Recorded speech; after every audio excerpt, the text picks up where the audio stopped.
రుణమాఫీని పక్కదోవ పట్టించడానికి మంత్రులు, సీఎంలు, మాజీ సీఎంలు ప్రయత్నం చేస్తున్నారని ఆరోపించారు సిపిఎం రాష్ట్ర కార్యదర్శి తమ్మినేని వీరభద్రం.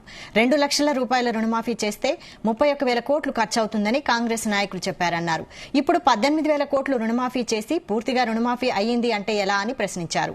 రుణమాఫీకి రేషన్ కార్డు అవసరం లేదని రేవంత్ రెడ్డి నోటి మాట చెప్పారని, కానీ రుణమాఫీ కావాలంటే అధికారులు రేషన్ కార్డు అడుగుతున్నారని చెప్పారు. రైతులకు ఇచ్చిన హామీలు అమలు చేయాలని డిమాండ్ చేస్తూ ఈ నెల 29న రెవెన్యూ కార్యాలయాల ముందు ధర్నాలు చేస్తామన్నారు తమ్మినేని. రేషన్ కార్డు గురించి అంటే ప్రజలు వస్తున్న అసంతృప్తిని గమనించి సరి చేసుకునే పద్ధతి ఉన్నది. సరి చేయడం ఇబ్బంది ఉంటే రైతులకి, ప్రజలకి స్పష్టంగా చెప్పాలి. ఇంకెంత టైం కావాలి, ఇంకేం ఇబ్బంది లేదు. అది కాకుండా మొదలు పెట్టే పని ఇప్పటికీ చేసిన పార్టీ అభిప్రాయపడుతుంది. దాంట్లో కేటగిరీస్ కూడా చాలా స్పష్టంగా ఉన్నాయి.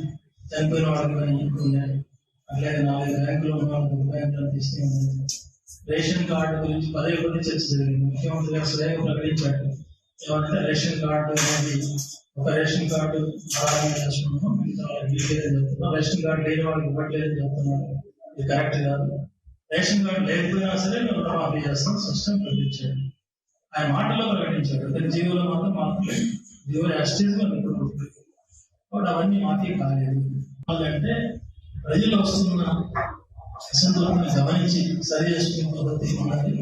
సరి చేయడం ఇబ్బంది ఉంటే రైతులకి, ప్రజలకి స్పష్టంగా చెప్పాలి. ఇంకెంత టైం కావాలి, ఇంకేం ఇబ్బంది లేదు. అది కాకుండా మొదలు పెట్టే పని ఇప్పటికీ చేసిన పార్టీ అభిప్రాయపడుతుంది. దాంట్లో కేటగిరీస్ కూడా చాలా స్పష్టంగా ఉన్నాయి. చనిపోయిన వాళ్ళకి ఉన్నాయి, అట్లాగే 4 బ్యాంకులు ఉన్న